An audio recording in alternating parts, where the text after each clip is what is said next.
Good evening, everyone. Tonight is October 26th, 2022. Recording in progress. It is 5:40, just about 5:40 p.m.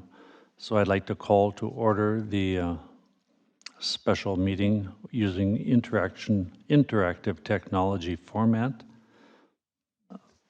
Our first order of business will be the Pledge of Allegiance. Please join me if you care to. I pledge allegiance to the flag of the United States of America, to the republic for which it stands, one nation, under God, indivisible, with liberty and justice for all.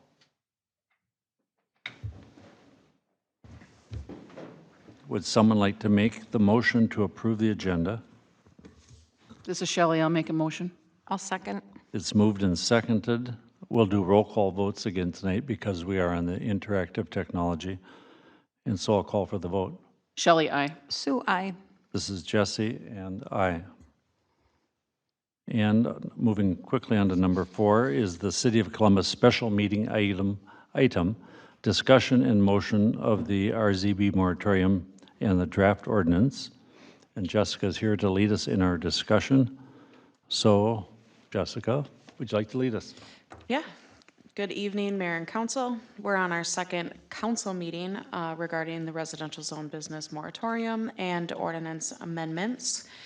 Tonight we're going to continue working through the PowerPoint that I had put together, and we got about halfway through last time. So we're going to continue working through that, see how far we get in our first hour that we have today. And yes, Elizabeth got the correct slide up there. So we're jumping ahead. I added just a couple slides in to recap what we did last week. So this will correspond with the handout that has the red line adjustments or amendments to the ordinance language. So that corresponds with the PowerPoint.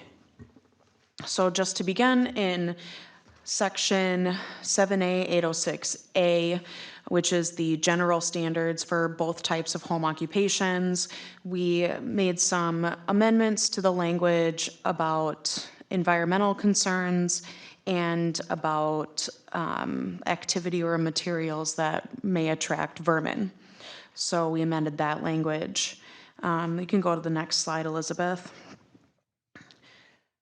So there's a little bit more on this slide that I hope you can follow along with. We'll start with home occupation 1, which is 7A 806B. We added a requirement that the home occupation 1 must be consistent with all requirements of city code, which was already a part of the home occupation 2 requirements. So we just moved that, copied and pasted that to home occupation 1. For the second bullet point there, we removed the prohibition on the storage of vehicles in an accessory building with a home occupation 1. So some context with a home occupation 1, we are allowing 300 square feet of storage in an accessory building, and the original recommendation was to not allow vehicles to be stored in there for a home occupation 1, but we removed that prohibition. So home occupation 1 can use the space in the accessory building for whatever they need to. And we also removed the prohibition on the storage of vehicles outside the accessory building. I'm sorry, we maintained that prohibition. So while parking of vehicles is a different story, we maintained the prohibition of storage of vehicles outside of an accessory building for a home occupation 1. We also made a small amendment to allow for one small sign to be attached to the mailbox on a home occupation 1 property. And the original recommendation was to allow one commercial vehicle to be parked outside on a driveway or parking pad, and we increased the number of commercial vehicles to be allowed on a home occupation 1 property to 2. So that's the last bullet point there. I'm just going to stop real quick and see if we have any questions about the changes we made to home occupation 1. Hi, Jessica. Do we have a copy of that slide? Not these two slides. Okay. It's the same presentation, otherwise I just added these two in Okay. today. Anything else for home occupation 1? Hi, Janet, we're just talking through the changes we made last week. So then on the other column on this slide is home occupation 2. For home occupation 2, we eliminated the 5-acre minimum requirement and said that properties less than 5 acres could have a permit for a home occupation 2. Made the similar amendment to allow one sign attached to a mailbox. A more significant, I'm gonna see if I can move this back. A more significant amendment that we made was to allow outdoor storage when it can be proven that the storage area is unable to be seen from the public right-of-way and neighboring properties at all times of the year using existing screening. We also added a setback of 20 feet from all property lines for outdoor storage. Jessica, I just have a quick question on the last section. Yeah. Regarding screening. One of the statements is any screening of such outdoor storage must be in existence at the time of the permit application. Sometimes those investments wouldn't be made unless the application is approved. So I just question about, that just kind of jumped out at me. I haven't been a part of this discussion, so I'm not sure, why that was added in terms of timing. A lot of times, people wouldn't make the investment in, screening around the entire property unless they know they have a permit. I suppose we hadn't thought about the investment that it would involve for somebody coming in on a new property. I think it was just important that, because we wanted the requirement that it was unable to be seen, that during the time of application, say, planning commission members could go out to the property and take a look at it and confirm, yes, if there were storage here, you would not be able to see it from neighboring properties or the right-of-way. And Bill, from your input, our problem is this. People will say, okay, here's my storage, and then they put, 5-foot trees. And then they tell me, well, 20 years from now, it'll be screened. And because no one's gonna buy a tree that's 20 feet tall, you know what I mean, and plant them. It just doesn't happen. So we're between a rock and a hard place when someone says, yes, I want storage, then we say it has to be screened. You know what I mean? So to me, it, just like the exception rule for the accessory building, if you want to place it in the front yard, there has to be existing screening today. You can't tell me, 15 years from now I'm going to have screening and then put your accessory building in the front yard. So I don't know if that's a good way of verbalizing that, but the idea is that from day one you are 80% screened. Right, and I think the proper place to put that would be prior to issuance or prior to establishment of the use. So for instance, if someone has a property that's not screened at the time of application, typically that would be, think about how we issue conditional use permits on Lake Drive or anywhere else. The requirement for screening comes with the use rather than prior to application. So it's something that jumped out at me, and I wanted, while you're going through it, I wanted to call it out because I didn't know if that was the intent, that prior to even sending in an application, somebody would have to have property fully screened, because they might not have any other reason to fully screen the property. So just something to think about. I don't want to derail the conversation, but. This is Shelley. I was concerned about it also, and, if we were going to have an inspection done in 90 days, can it be done before that time? Right, because that would be, that would be after issuance, but before the first inspection. So could we say something like screening needs to be in place before the first inspection? Or even before they establish the use. I mean, they can't open for business until the screening's in. But if for some reason the permit doesn't get issued, then they're not going to, plant trees and put up fences and do berms or whatever might be the screening. So when we do that, when we do the conditions, can we say, if the permit is issued and you cannot comply with the screening requirement because you either found it was too expensive, you couldn't physically do it for whatever reason, your permit's void? Right, or even that it doesn't issue until the screening is, Or there, like some, Well, like- and the way that it's written too is that no outdoor storage is allowed unless it can be proven that it's unable to be seen. So in that case, if they can't establish the screening, could we just say, you don't get outdoor storage, but we wouldn't necessarily pull their permit? yeah, you're right. yeah, I mean, you could easily Yes. just strike the line that it has to be in existence at the time of the permit.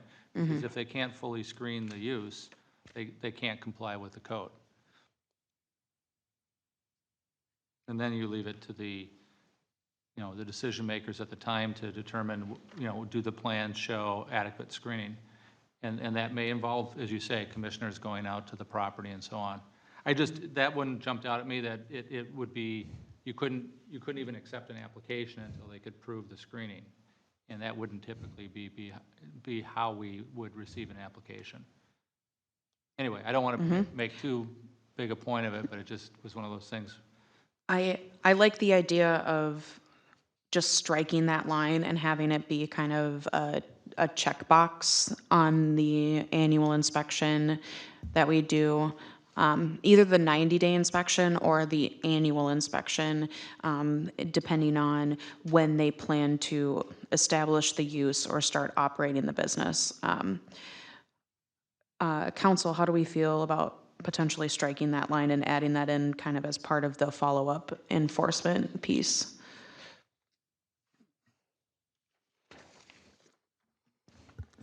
I actually like what Bill is suggesting, where it's just stated really clearly that it's prior to establishing the use.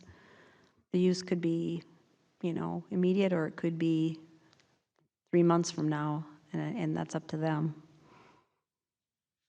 Then it's really clear what the expectation is, which is part of what I'm trying to accomplish in all of this. Okay, so we have an idea to say must be in existence Prior to storage, prior to having prior outdoor storage. to establishment of the use. Not the use, because they can, as you said, they can still have the use, but they just can't have outdoor storage. So the theory is you can still have your business, but until you provide the screening, you can't have outdoor storage. Okay. Because that was the deal, right? The deal was, it was invisible. It doesn't become invisible until your screening is established.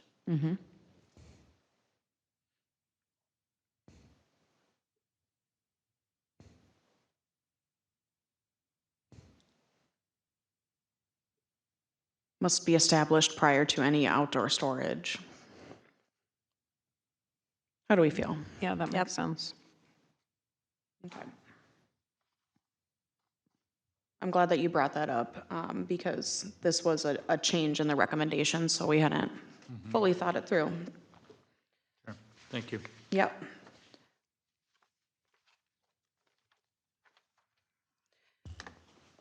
Great.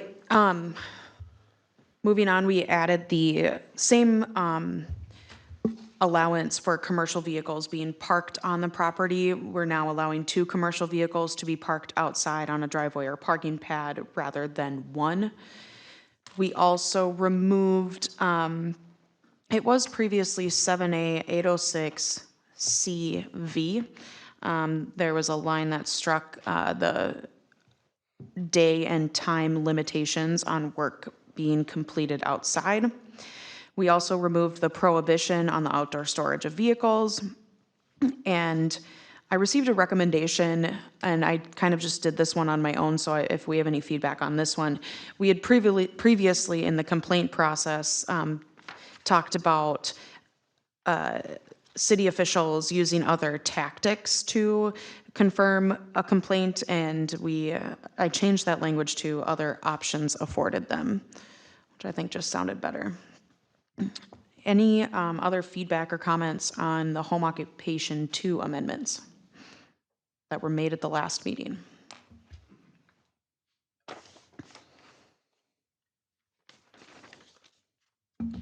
If not, we can move forward, talk about new subject matter. So we can go to the next slide, which talks about employees. For home occupation 2, the recommendation from the Planning Commission was to not allow any non-resident employees. And for home occupation 2, the recommendation was to allow one non-resident employee to use the premise on a regular basis.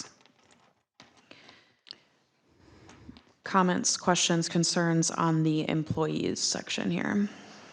So this is Sue. I thought I read in the red line version that it is 2, which, and I'm fine with 2.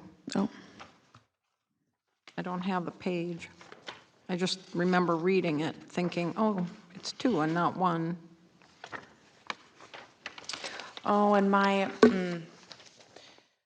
citations got a little messed up because we struck some language in here. Let me just find that real quick. It's H, under C, CH, at the top of page 4. It does say 1 for home occupation 2. Okay. Can you clarify why we're using the word use the premise rather than work on the premise? And the reason I'm asking is because I guess I see a difference between somebody who's performing work on the location versus someone who might come up, park the car, grab a truck, leave. And so I wasn't sure what the meaning of use the premise implied. I think if we used the term use, it would allow somebody to come park their car and leave. So if that's something that we don't want to allow, then we can certainly change the language to work on, work at. Yeah, I don't have a problem with somebody coming and taking a vehicle and then going off-site to doing their work. I wasn't sure, just seemed like a funny word to use, because you're talking about working at the place. So to me, that's where you might want to put a restriction on the number of employees that are actually working on the location. Well, I think even if they were to come and drop off a vehicle or pick up a vehicle, then you would have the temporary parking of another vehicle on the property. So yes, they're not working at the property, but there is some type of impact to the level of invisibility if someone were to come and drop off a car and leave.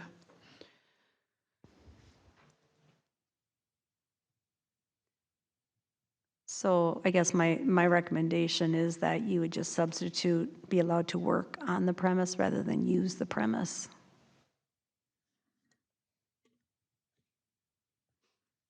Any other thoughts?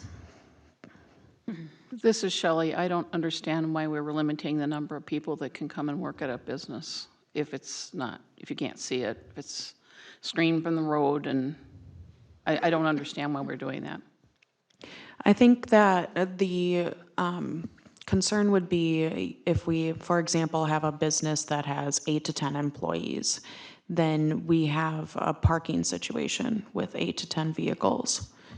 And we would have to take a look at the parking pad space that is currently being recommended.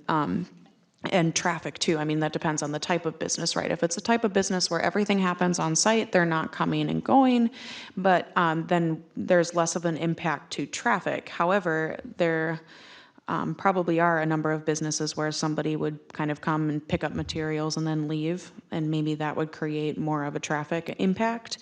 So those were the main concerns for the number of non-resident employees, was parking and traffic. Okay, so the difference between allowing one person and 8 to 10 is a lot different. So, again, I go back to that invisibility situation, and I don't understand why we're limiting the number of people. And I have to preface this all in that I had said that I wanted to, do this RZB in the first place because, we were going to tweak, what's here. And we've added a lot of ordinances, and we've added a lot of additional language. And I just want to let everybody know, last time I talked about the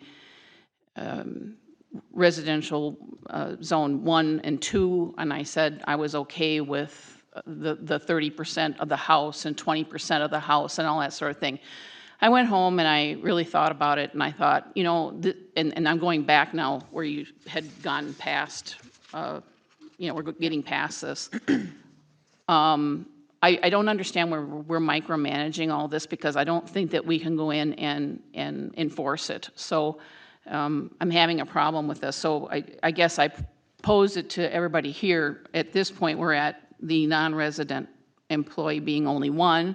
I don't know why we're doing that. And then going back, I said that it wasn't a deal breaker for me to have the 20% of the floor area of a dwelling unit and da-da-da-da-da, and we talked about, well, is it going to be enforceable or not? And it didn't look like it was, but we were going to put it on the books anyway because other communities do it, and I'm having a problem with that. So, having said that, I don't know how to go forward with this. I mean, we're going through it because we've got a PowerPoint here, but I've gone through this, and I assume everybody else has too now, line by line, and I just, where are we on this now? Are we going to be able to go back and? We are absolutely going to be able to go back. Okay, so do you want me to just? My recommendation at this time is to make a decision on the number of employees, and then we can go back and visit the building space question. Okay, so for me, I don't understand why we're limiting the number of employees. Mr. Mayor and council, I think it's really important. I think some of the council have said to send a clear message to people that, you know, just like the last conversation about screening, if you have no limitation on employees, then that's really difficult to enforce. Now you're waiting until it grows to a certain size that becomes a nuisance to neighbors. So in all of our enforcement efforts, you know, we try and drive, as the city attorney's office, the planning and zoning office, to a specific objective standard. So it's not squishy. It's not, oh, all of a sudden you've reached a level where your neighbors are driving complaints or complaining. So whether it's 1, 2, or 6, it's much clearer to the applicant what the expectation is if they have a number.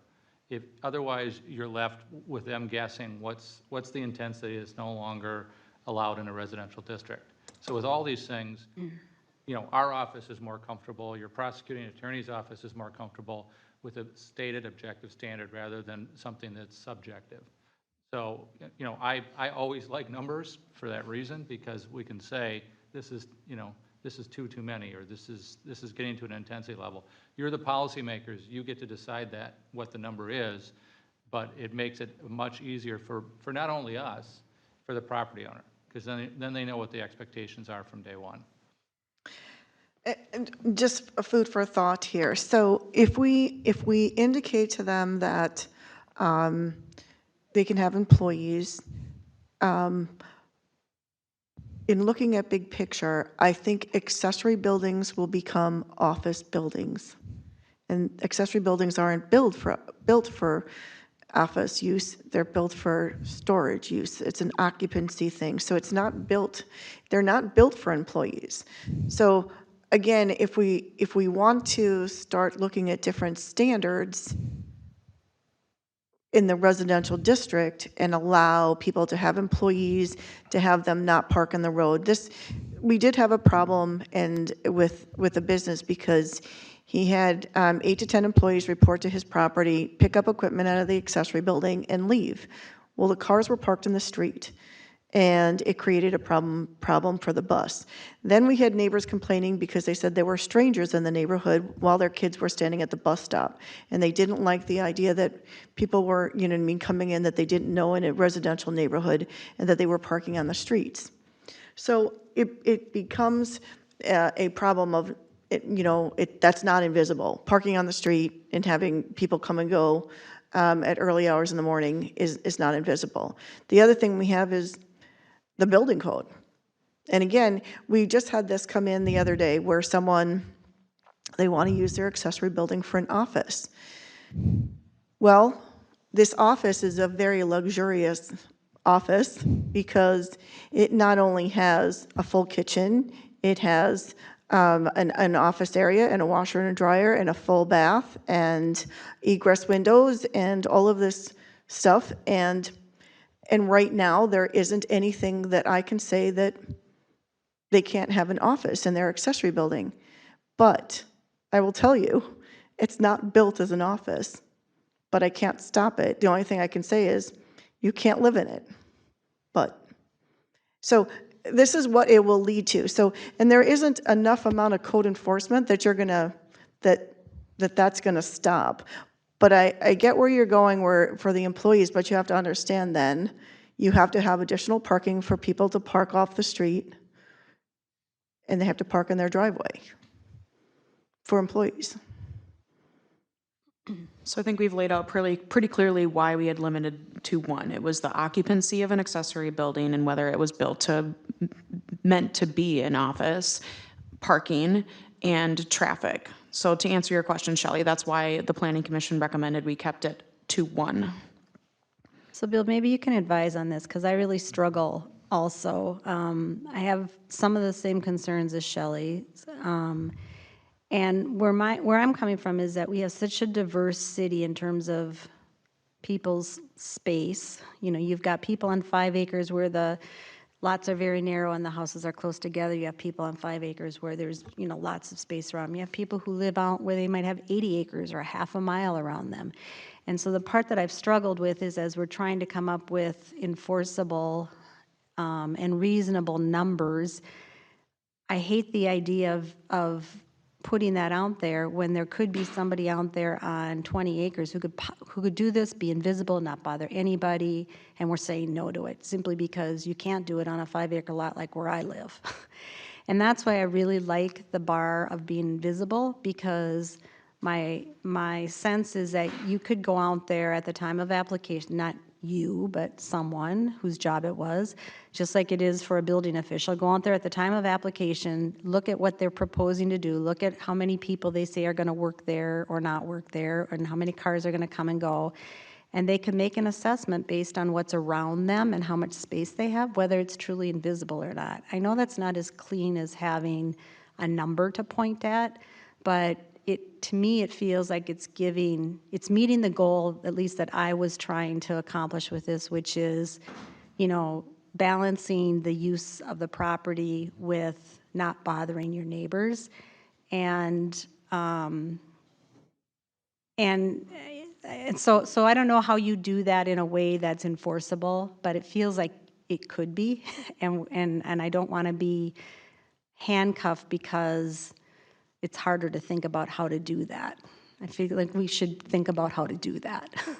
Mr. Mayor and council members, I think that's reasonable. It's reasonable to say that not all, you know, yards and properties are going to be treated the same. They have to be treated alike in terms of application of the ordinance, but the ultimate approval can be different because somebody's got 20 acres and it's fully screened, and someone's got 5 and it's in a built-up neighborhood.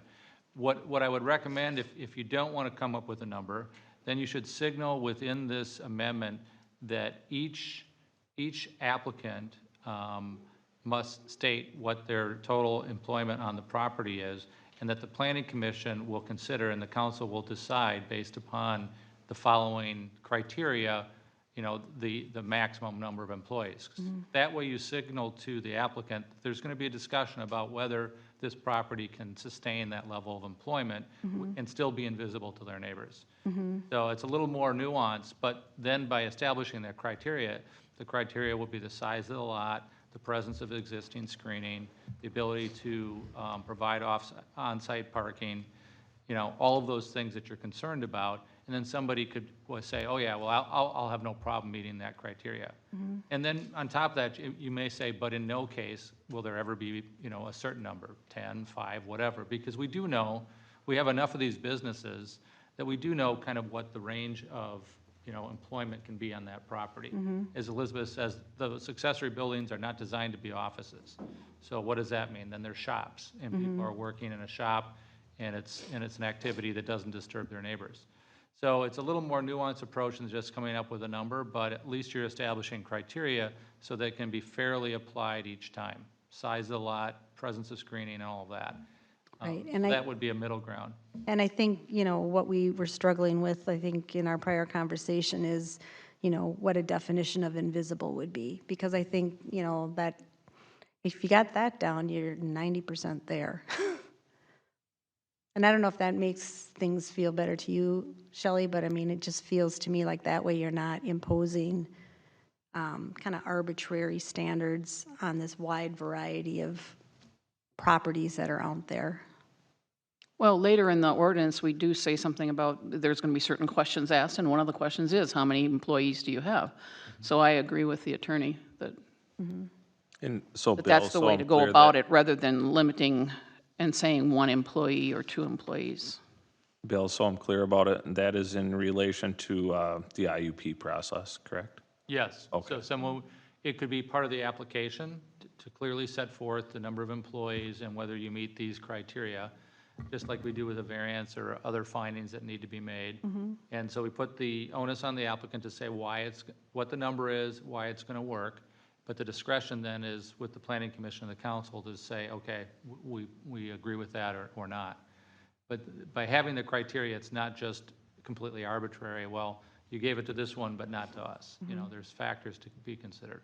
So we need to come up with a certain number that we think's fair as a council to kind of set a baseline, is what, Or not. Or to not. exceed. Only if you want. I mean, Okay. only if you ultimately say, but never more than 10, you know, because then there's a upper limit or never more than 5. Or you can just use these criteria case by case and see how it develops. You know, you may say a year from now, well, these criteria don't work and we want to, you know, tighten it up. It's really up to you. Do you want a criteria plus a ceiling or just criteria to decide what the number of employees should be? Well, this is Sue. I agree with just the criteria and not setting a number right away.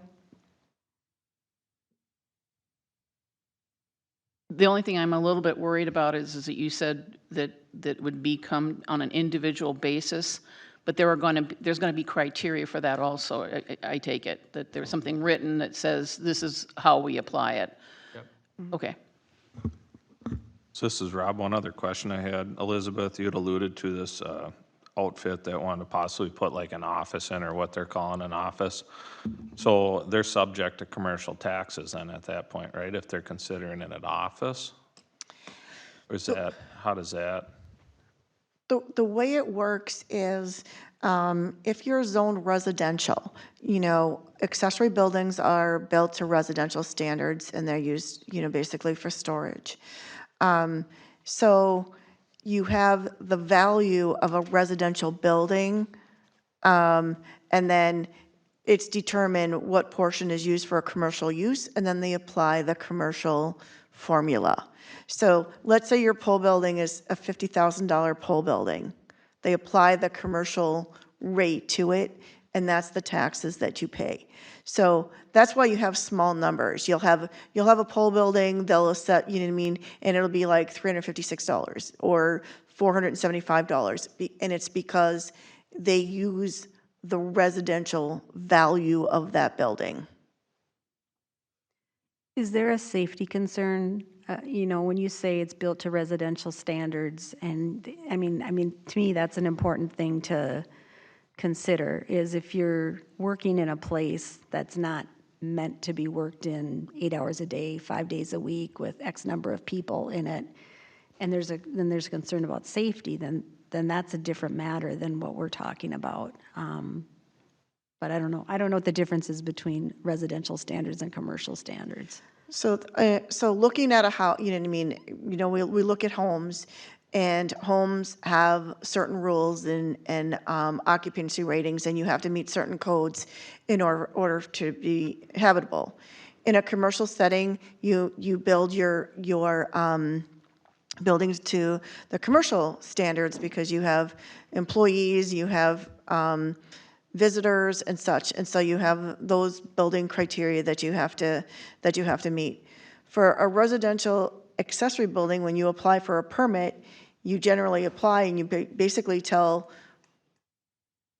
the city that you're building it for storage, because that's where you're putting your car and your lawnmowers and all those other things, and so it's built for an occupancy for storage.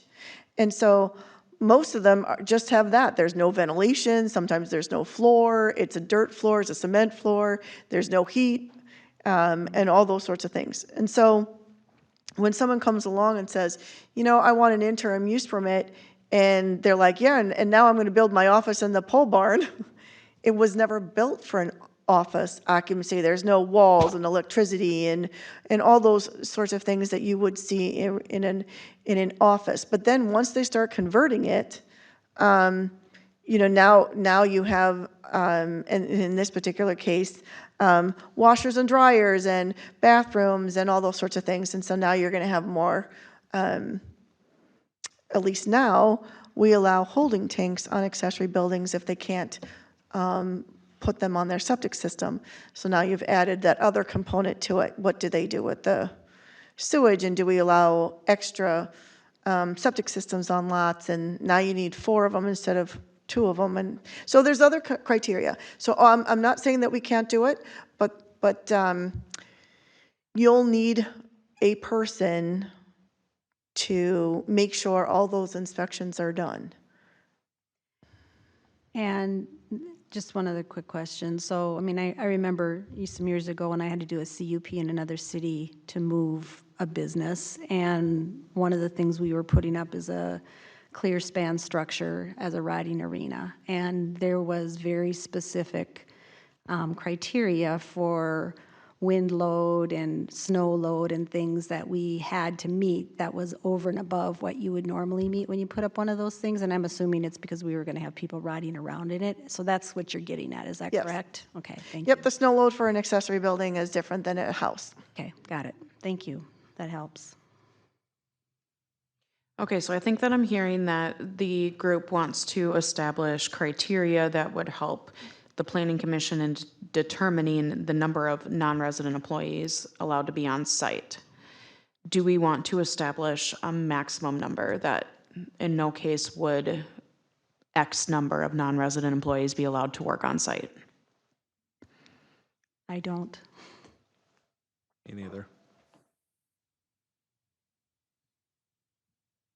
Okay, I'm like seeing 3 no's. Okay, we will add in a statement essentially saying, planning commission shall look at the following criteria, which is size of the lot, ability to provide parking, traffic, employee activity on site, and screening to determine the number of non-resident employees allowed to work on site.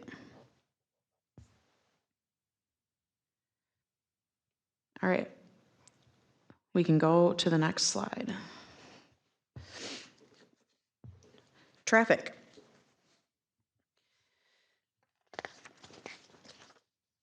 So with home occupation 1, in general, the goal was to keep everything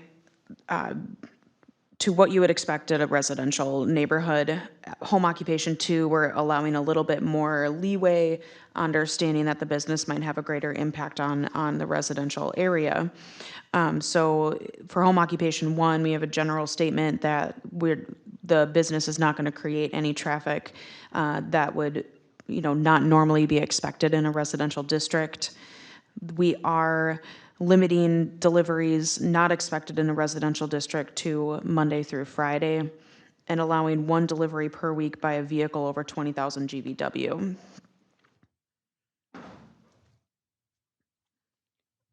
Are those control measures something that you agree with?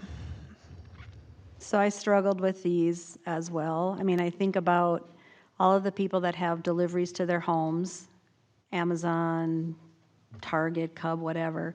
Those deliveries come 7 days a week. I don't know. But those are the type that are expected in a residential district. Right, so what would be an example of a delivery not expected? I mean, I know, I get the one where you have a larger truck, but what would be another example of that? I just don't want to have misunderstanding about, you know, if I live in a house, I can have, you know, Amazon come 7 days a week, but if I'm running a home business, they can only come Monday through Friday. That's what I want to avoid. In my opinion, deliveries from Amazon fits into what would be expected in a residential district. Sure, somebody might own a business where they order supplies off Amazon and it shows up. Mm-hmm. I don't think that we can peer into an Amazon truck and see what's in it. If we're talking about deliveries of the type that are not expected in a residential district. I am thinking of box trucks. I'm thinking of potentially, if someone had, like Bobcats delivered or a vehicle actually on a truck trailer coming to the home. You don't typically expect to see vehicles on a trailer coming into someone's home in a residential district. So those are the types of deliveries that would be limited to Monday through Friday. This is Robin. I guess I think that gets a little tricky because if you got a guy that's, doing a small auto repair shop out of his barn or something that's legitimate as an IUP, he might have Napa running to the house 2-3 times a day. And you could say, you got to get your auto parts through Amazon or No, but through Napa. the way that this is written would not limit that person. Okay, That's just saying they can't do it on Saturday and Sunday. okay. That's fair. So we're allowing, the flip side of the way this is written is deliveries that are not expected in a residential district can happen Monday through Friday. And we don't even have a time limitation on it. So the only limitation is on Saturday and Sunday. And this is for a home occupation 1, but keep thinking about it because it is copied and pasted to home occupation 2. Can you give me, this is Shelley, can you give me an example of a delivery that would be made to something like a home occupation 1, such as, Homecraft or whatever, and they are going to get something on a Saturday or Sunday?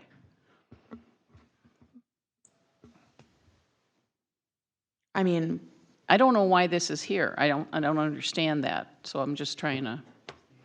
I think it would be, if, with home occupation 1, it's certainly different. I mean, they could get a big, when I think of home occupation 1, I think of crafty types of like Etsy stores. And, you could get a big truck of rhinestones delivered on a Saturday, if that works for that business that you're purchasing it from, or if you're purchasing it from a fellow crafty person that works on the weekends. I think we should think about if you were a neighbor and you're trying to have your Saturday and Sunday peaceful and quiet, if you would want to limit your neighbor getting deliveries that are of a heavier impact on those days. We can certainly eliminate it for home occupation I 1. would like to strike it if we could. This is Sue. So the first one says no traffic shall in greater volume that would normally be expected by residents. I think that covers everything, and we could strike the second two, because if it's covered under that, then it doesn't really matter, and it's kind of hard to monitor that. I had the same exact thought as you. I actually crossed out the next two on my slide too.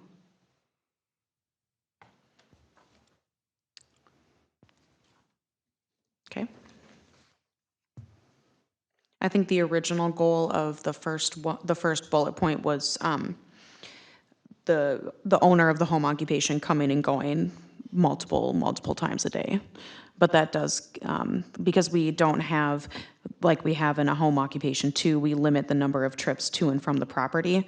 So we don't have that same number of trips under home occupation 1. So that's why we had created kind of a general statement. But I agree, it could be interpreted to include deliveries. So we can strike the sentence about deliveries. Are you under home occupation 1? Under home occupation 1 only, for right now. Yeah, I suggested to remove both the second and third bullets. Okay? Mr. Mayor and Council, the only reason I personally, as city attorney, like the third bullet is we're saying really large trucks once a week. And in a home, I assume that that is 20,000 gross vehicle weight is like a semi-truck, right? Mm-hmm. So if you think that not limiting semi-trucks to a neighborhood is, or is somehow picked up with bullet 1, I like the specificity of the gross vehicle weight, because it says you can't have more than one semi-truck to your site in a week. And to me, even one semi-truck in a week is a lot to a residential neighborhood. So on that portion though, like we talked about this in the last workshop, you know, we have multiple people that drive their semi-truck home, whether they haul gravel on the highway, and it doesn't impact anyone. They back in their driveway and they park it till they leave in the morning, you know?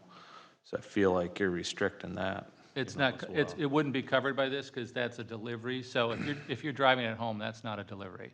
So this is somebody delivering product to a residential zone business in a residential district that's basically a semi-truck. Okay, I wanted to clarify Yeah, that that's a fair because we point. spoke about it last go around, right? And Yeah, that's I a fair, can think of 3 within the city council here within a mile that, you know, are doing that, so. yeah, that's a fair point that if it's for your, you know, if you're a trucker and you're coming home, that's not covered by this. This is a delivery to the home. I also want to make clear that a home occupation 1 is not coming before you. So the way it works today is somebody calls up and says, I want to run a business. And I'll ask them a few questions, and I'll quickly realize whether it's, you know, more of a home occupation or more, is it a residential zone business? So as soon as I make that determination, I go to the home occupation and say to them, can you meet this 9 criteria? And if you can't meet this 9 criteria, then you are going to be dumped into residential zone business, because the 9 criteria does not require a permit. So understand, for home occupation 1, it's more of a criteria list that they're saying, no, I don't have, you know, more than 1 delivery a week for a vehicle over 20,000 pounds. I'm not expecting deliveries, you know what I mean, on Saturdays and Sundays. The criteria list is a little bit different, because they are saying, yes, they can meet it, and then they're not seeing anybody. They're not seeing me, they're not seeing all of you. They're just going on their merry way because they say they can meet criteria. So it's a different way of looking at the list you're making, because if you have no list or any criteria for them to look at, I don't know how I would determine the difference.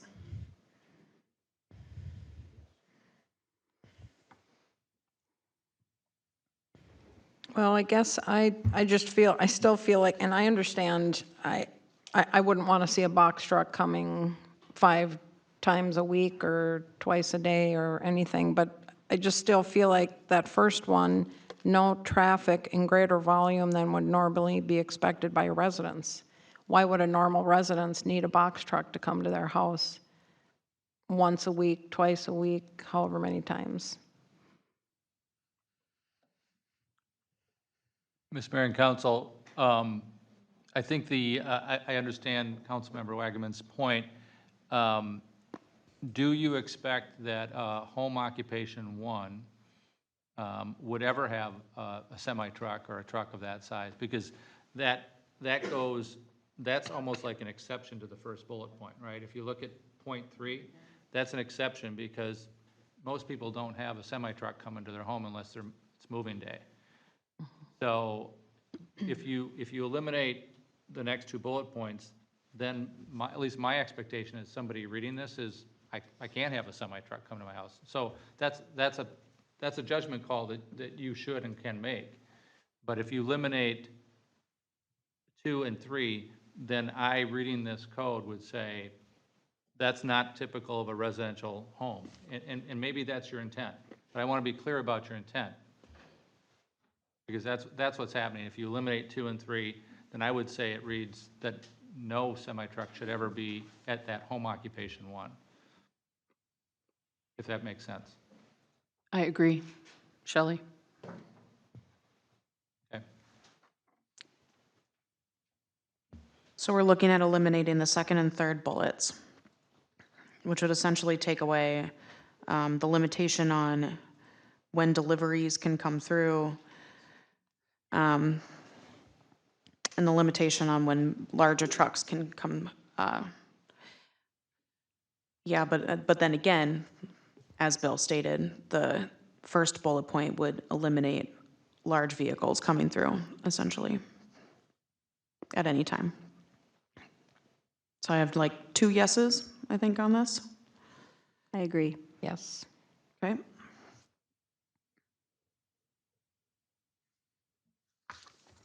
Okay, let's move on to home occupation 2. Our first bullet point puts a maximum of 8 trips per day to and from the property by all vehicles associated with the home occupation 2. And the intent was this to capture not deliveries from outside entities, but vehicles associated with the home occupation coming and going from the property. I'm going to stop there before I go through the rest of the bullet points in case there's any discussion that needs to be had on this one.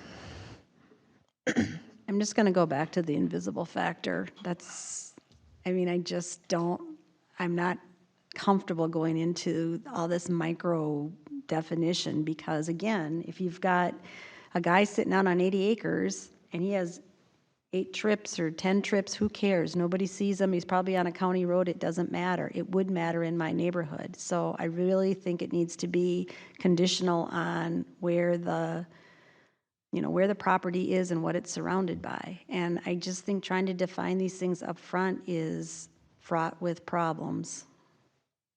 Mr. Mayor and Council, when this was initiated, it was to create better definition and better prescription on, what's in and out. And unfortunately, the invisible to is a subjective call that somebody has to make. And without clear definition of what's in or out of the line, somebody's always making that subjective determination. And if this is in the prosecutor's hands or in some other forum, they're going to look at, that statement and say, well, you'd have to then poll all your neighbors to say whether it has an impact on you or not. Well, no, I'm not agreeing with that. What we talked about last time was that we needed to define what invisible meant. And I was using examples similar to what we have in our building standards where you're making assessments about, the facade can be seen by the, frontage road or the right-of-way in front of it, by the property lines. You can do the same thing with this. You don't just limit it to sight, though. You would say, sight, sound, smell. I mean, that's how you're going to define if it's going to bother your neighbors. If you got a half a mile on either side of you, and that's where your property lines are, that's really a different situation. And there are properties like that here than if you've got, 350 feet. So, and that's the part that I just, that's the part I struggle with, because my intent, it wasn't that it was purposely to make things harder. It was, I wanted to level the playing field with the businesses that are in the commercial district by having a process where if they're going to run a business in a residential zone, they're going to get taxed like the commercial guys do.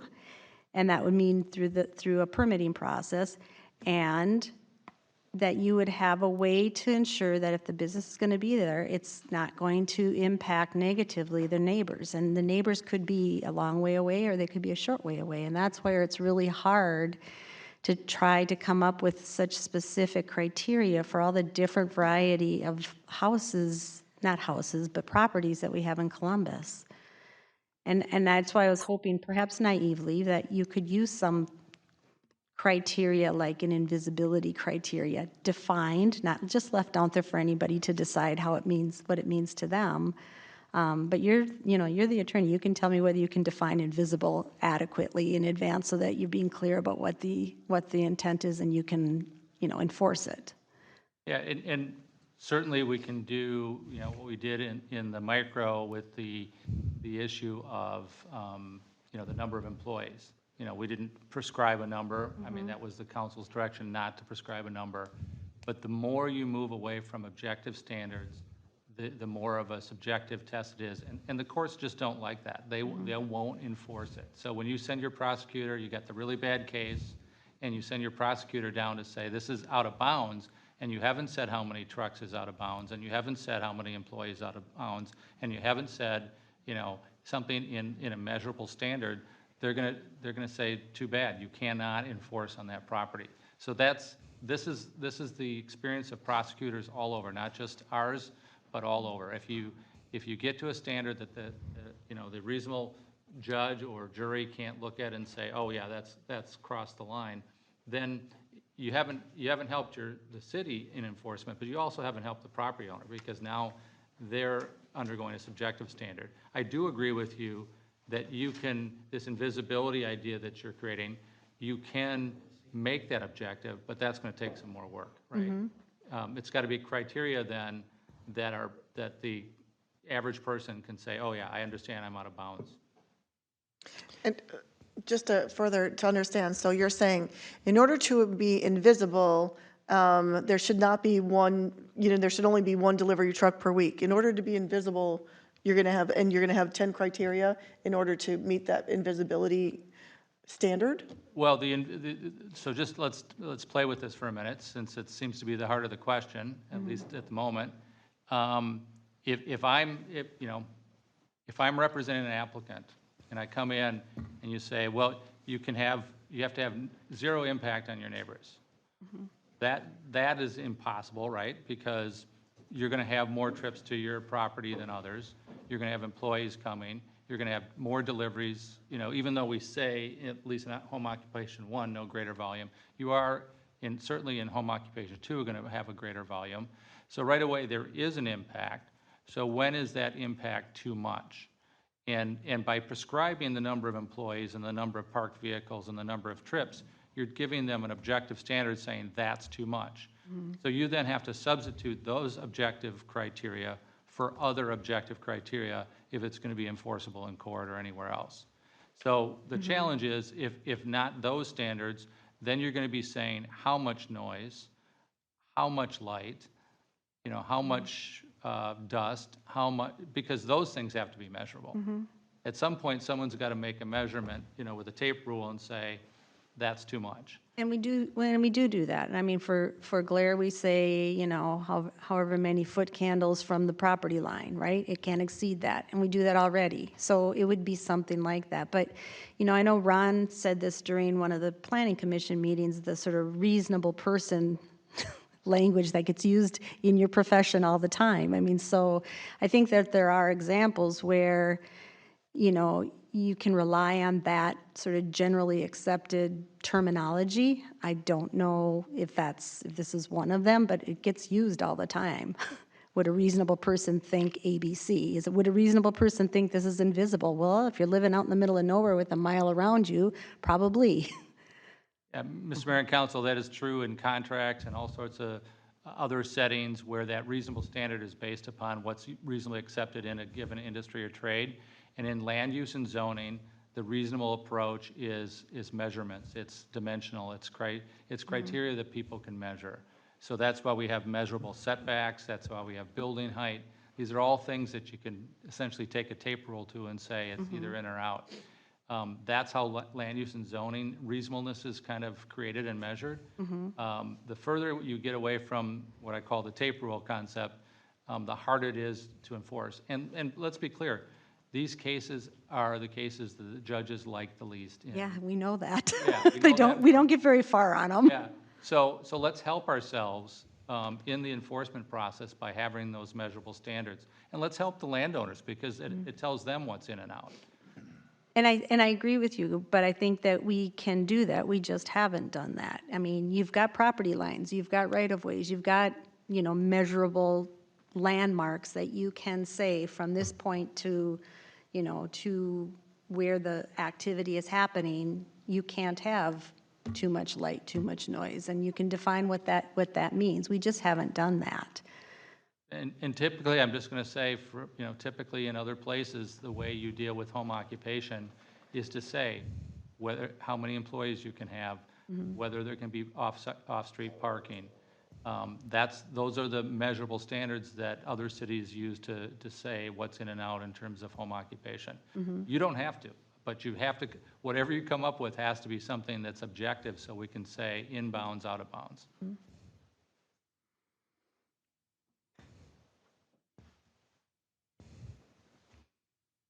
So what's on the table right now is a maximum of 8 trips to and from the property per day.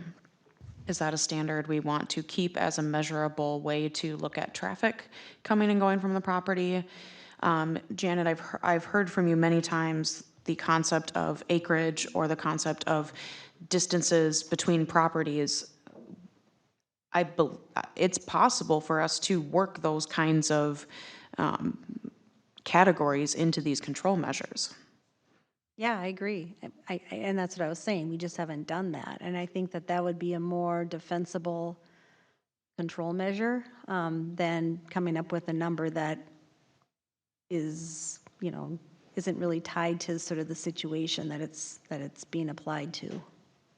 What I would envision, Mr. Mayor and Council, in that regard, just trying to step in again, is something like we do with the size of accessory buildings, and how many you can have. It would be perhaps a graph, it would have, size of lot and so on, and, there'd be a sliding scale on how much intensity you have based on the size and distance to neighbors and all that. That's gonna be a little bit of work, but I think that's where you're going, is to try and create something that isn't one size fits all.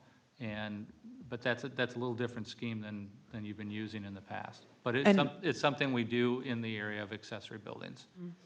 And we had made the decision from the first meeting that we were gonna tackle it control measure by control measure, and rather than having broad categories based on things like acreage or based on things like distance from other properties. So my question is, if we were going to have categorical approaches in terms of acreage or distances between properties, do you envision that being for all control measures and having a massive table? And similar to Lino Lakes, where they have A, B, and C home occupation twos? Or is this something that we can fit into individual control measures, such as traffic or such as employees? Well, I do believe today it's a 5-acre minimum. No, we'd remove the 5-acre minimum. In hours, At the last meeting, the council removed the minimum That's- acreage. that's what I'm saying, you know what I mean? We had an acreage requirement and it was removed. Correct, We've come full circle. correct. Because we've been going back to if nobody can see it, hear it, smell it, then why would we say no? And I think, to your point, Bill, is maybe rather than coming up with a big table with a bunch of numbers, why is it that we couldn't use the property lines, if you can't, just like you do with the light, I mean, you stand down at the property line and you sit there with your little light meter, and if the light isn't, more than 1 foot candle at that property line, you're good. I mean, isn't that what we're And doing? it doesn't matter if the property line's 10 feet away or 1,000 feet away, that's the rule. Yeah, we can certainly go there. I mean, I'll honestly say, and no surprise, I'm jumping in, at the last, but because other attorneys have been working on this. So it seems to be I'm not trying to change your direction tonight, because it sounds like direction was given to the Planning Commission. Planning Commission, followed the direction. And so this is a change in direction, right? And that's fine. The council can do that, but I don't want to upset the apple cart if you're on a path that is different than that. Well, I think the Planning Commission did what they were asked to do. I think the challenge is that there's a lot of policy here, and that's not usually what the Planning Commission does, right? And at least I had advocated for doing this as a joint, and we didn't do it as a joint. So the Planning Commission did their work, they came up with their recommendations, and now we're trying to apply policy to it, and that's where we're kind of running into roadblocks. So, but I don't want to just say, well, go ahead with it because it's too hard to fix this. I'm a little stubborn about that. No, and I don't think anybody's saying that. I don't, if this takes 2 or 3 or 4 more meetings to get it right, we're certainly going to do that. But what I think we're looking for is, if not this system that has been kind of designed by the staff and Planning Commission, what is it that you want to replace that? Because I will always go back to, it has to be objective, measurable, fair to all, reasonably, implemented. Is it trying to get to standards looking from the inside out, distance from surrounding homes, whether there is light, noise, vibration, whatever on the property line? Is that where at least you, council member, are headed. That's where I'm headed, but I'm happy to hear what other people are thinking. I mean, because that seems to be like, that's where you're going to get nuisance with neighbors. And that was, you know, that's the big driver for me, the nuisance factor and the leveling the playing field factor. If we're talking about traffic, I mean, if you want to, what we would do to measure traffic is go out to the property and sit there and see how much traffic is coming and going from the property line. And if it goes above 8 per day, similar to how when you're measuring light, if it goes above 1 lumen at the property line, it's a nuisance. So they would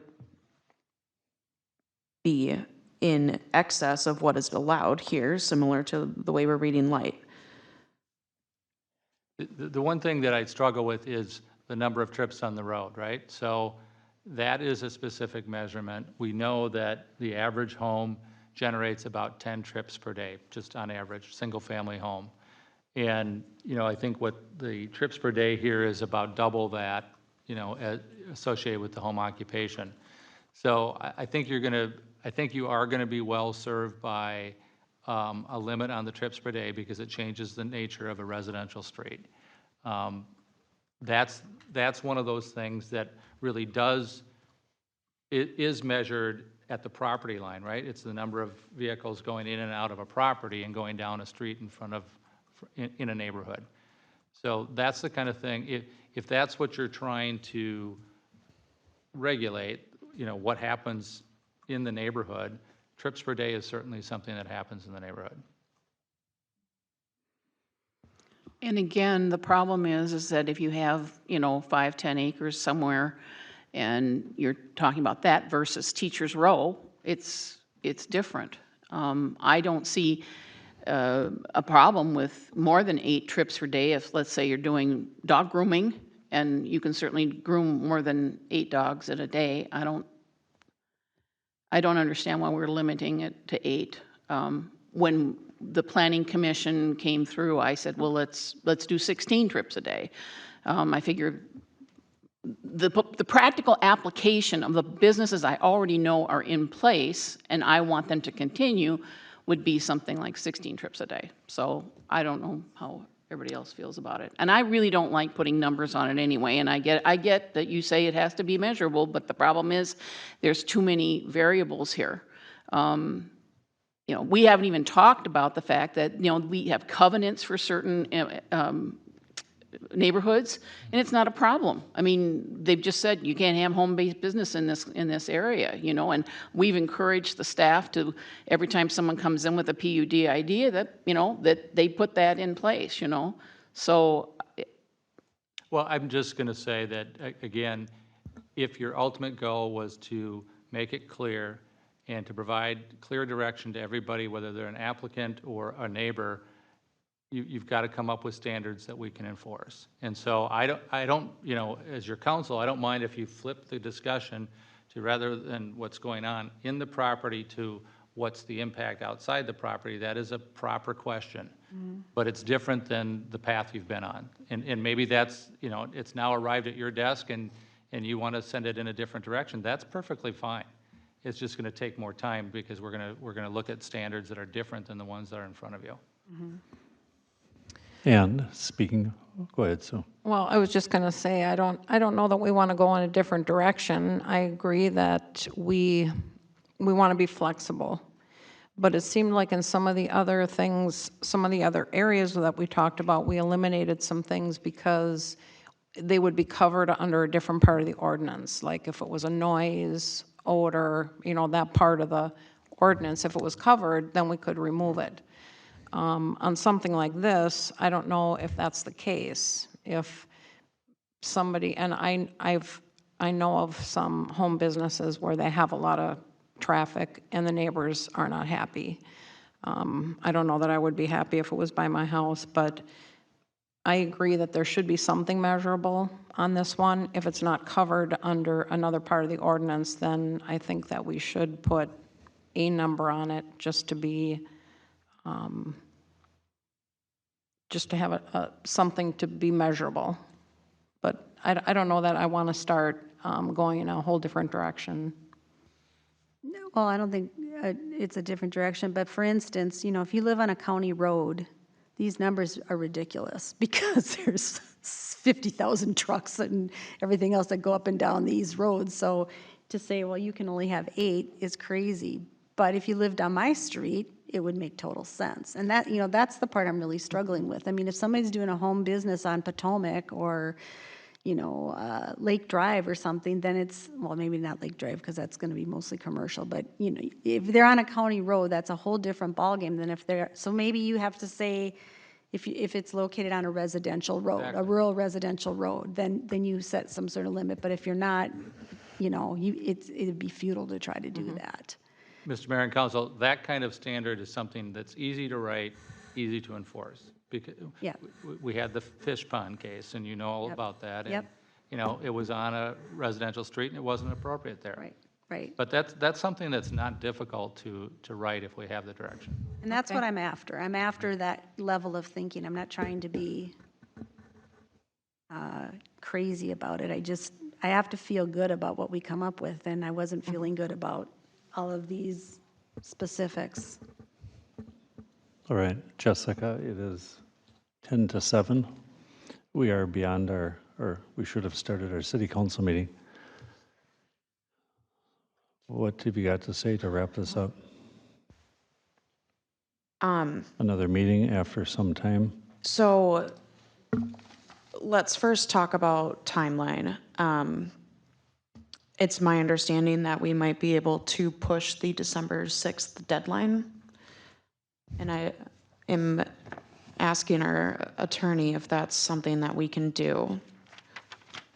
Mr. Mayor and Council, it's fine. I think the moratorium will run out, but I don't think that's going to be a problem if you're close to wrapping this up. I mean, I don't think you're going to suddenly have a crush of applicants before they know what the new standards are. We've got folks in a situation where their IUP continues until this work is done. I just have a quick question. I thought we were going to continue the discussion tonight during the regular city council meeting. That was my next question. There's a lot of discussion now about potentially fitting categories into these different control measures based on acreage or distance from other properties or road type, for example. Do you want to continue that conversation tonight? Do you want staff to rework some of this to come up with categories within control measures? I don't know if it's appropriate to send it back to the Planning Commission to talk through those changes. I wonder about how many decisions we can make tonight without something to look at that would implement the categorical system that at least Councilmember Haglund has recommended. Would it be helpful to you if you had a smaller work group to help draft something that you could bring back, to your point, Bill, that's more specific and more defined? And then it's not trying to kind of hash this out. Mr. Mayor and Council, I always prefer to have the full council in front of us so you can count heads just like you've been doing tonight. I frankly think that this has been a really productive discussion. If we had more time, we would get through it. So I think we just continue doing what we're doing, going through the points, saying whether you like them or not, and then we get head nodding and there's a consensus and we move on. Okay. So I think it's been a really productive dialogue. I'm not frustrated at all with how this is going. It's exactly what we needed to hear from all of you. All right, Well, if we have time tonight, I'd say let's keep working on it. Keep going. I mean, if you want to get the other business done first and then come back to it, we could do that, I suppose. it's fine. Does it matter? Are you able to stay? I can stay. All right. All right. Then we'll take this up when we get, Okay. So before we move on from it, just kind of an overview of how the process is gonna go, Bill. So we'll do discussion and then there'll be a public hearing before we make anything final. Is that? And Mr. we'll Mayor, take public comment into consideration on all this? Mr. Mayor and Council, I believe the administrator has the timeline, but generally, as a general proposition, until you get to a draft that you can publish for the hearing and post for the hearing. We keep working on it until you're comfortable as a city council that it's in a position where, I don't think you publish the draft, but you give notice of a hearing, and then everybody can look at that draft and comment on it. So we'll just keep working through until this body is comfortable with what you're looking at. And my plan was to work through the PowerPoint, and when we get through the PowerPoint, make any amendments that are needed to the actual language and do the line by line to make sure that we're not missing anything, and then call for the public hearing. Thank you. Okay? Yeah. I will be back Sure. after you guys work We'll all be through here. other items. So I'll make a motion to adjourn this meeting. This meeting's adjourned. A second. For those of you who are on Zoom, the Zoom meeting that you're on was the special meeting, and so now I will end this meeting, and then you'll re-log on to the council meeting, Zoom meeting numbers. So just want to make it clear that you need to log off and log back on, using the correct Zoom link numbers. Thank you.